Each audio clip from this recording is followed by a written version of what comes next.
बिस्मिल्लाहिर्रहमानिर्रहीम। मैं मोहम्मद वसीम सरदार, आप देख रहे हैं मेरा प्रोग्राम डेली न्यूज़।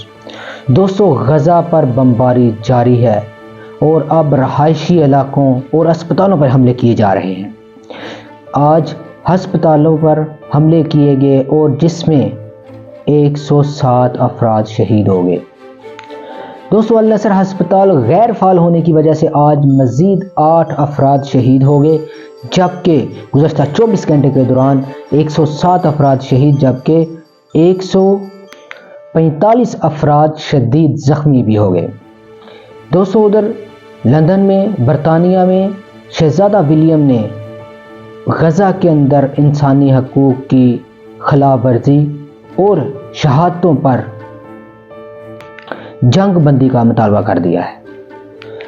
गज़ा के अंदर शदीद इंसानी हकूक़ की खिलाफ वर्जी की जा रही है और वहाँ पर बच्चे सबसे ज़्यादा तादाद में शहीद हुए हैं और सबसे ज़्यादा तादाद में ज़ख्मी भी बच्चे ही हैं। बच्चों को मुस्तकबिल तबाह बर्बाद कर दिया गया है। गज़ा को मुकम्मल तौर पर 90% इमारतें तबाह बर्बाद हो गई हैं। वहाँ गज़ा रहाइश के काबिल नहीं रहा। वहाँ पे लोगों को फाके होना शुरू हो गए हैं। वहाँ पे लोग खुराक की मज़ीद कमी हो गई है और लोगों ने जानवरों वाली खुराक खाना शुरू कर दी है। दोस्तों, गज़ा के अंदर इंसानी हकूक़ की खिलाफ वर्जी के साथ साथ वहाँ पे रहायशी इमारतों को भी निशाना बनाया जाता है और वहाँ पे स्कूलों, कॉलेजों, यूनिवर्सिटियों, यहाँ तक के मस्जिदों और इबादत गाहों को भी निशाना बनाया गया है। मुकम्मल तौर पर इबादत गाहें बंद हैं, स्कूल मुकम्मल तौर पर बंद हैं, यूनिवर्सिटियाँ भी बिल्कुल बंद हैं, कोई बच्चे स्कूल नहीं जा रहे। हाँ, पनाह गज़ीर कैंपों में जो चंद बच्चे जाते हैं वहाँ पर भी बमबारी कर दी जाती है।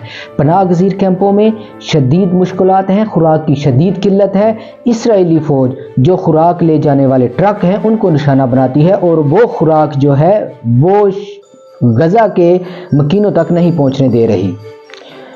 दोस्तों, सिर्फ गज़ा में सिर्फ 4% अस्पताल जो हैं, चंद एक अस्पताल जो हैं वो ऑपरेशन जारी रखे हुए हैं, लेकिन उनमें भी शदीद मुश्किलात है। वहाँ पर फौज ने कई अस्पतालों का मुहासरा किया गया हुआ है और वहाँ पर ईंधन की भी मज़ीद कमी है। बहुत से अस्पतालों में आईसीयू में जो मरीज़ हैं वो मरना शुरू हो गए हैं। वहाँ पर आईसीयू की सहूलत ख़त्म हो गई है, वहाँ पर ईंधन नहीं है, वहाँ पर ऑक्सीजन नहीं है। इसके बावजूद इसराइली फ़ौज शदीद बमबारी पे बमबारी किए जा रही है।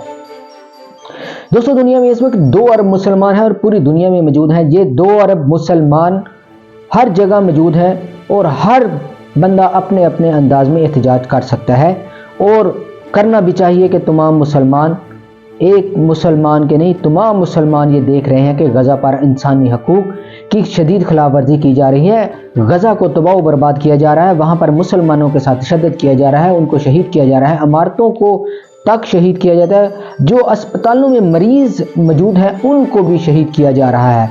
इंतहाई तशवीश का आलम है और तमाम दुनिया जो इस वक्त देख रही है ये सारा कुछ, वो गज़ा के ख़िलाफ़, गज़ा के हक़ में एहतजाज नहीं कर रहे। इसराइल जो एक छोटा सा मुल्क है वो बदस्तूर अपनी अकड़ पर अड़ा हुआ है और वो सारी दुनिया को ना कह रहा है। यहाँ तक कि अरब ममालिक और दुनिया में जितने भी ममालिक हैं जो मुस्लिम ममालिक हैं, तकरीबन 56 मुस्लिम ममालिक इस वक्त दुनिया में मौजूद हैं जो मुसलमान हैं और उनकी अफवाज और उनके हुक्मरान ये सारा कुछ देख रहे हैं लेकिन बोल कुछ नहीं रहे। दोस्तों, इन सब को एक आवाज़ होकर बोलना होगा, तब ही जाकर ये मुसलमान एक इस खिते को जंग बंदी करवा सकते हैं और वहाँ पे अमन हो सकता है। इसी के साथ ही आप मुझे इजाज़त दें। अपना और अपने इस चैनल का ख्याल रखिएगा। अल्लाह हाफिज़।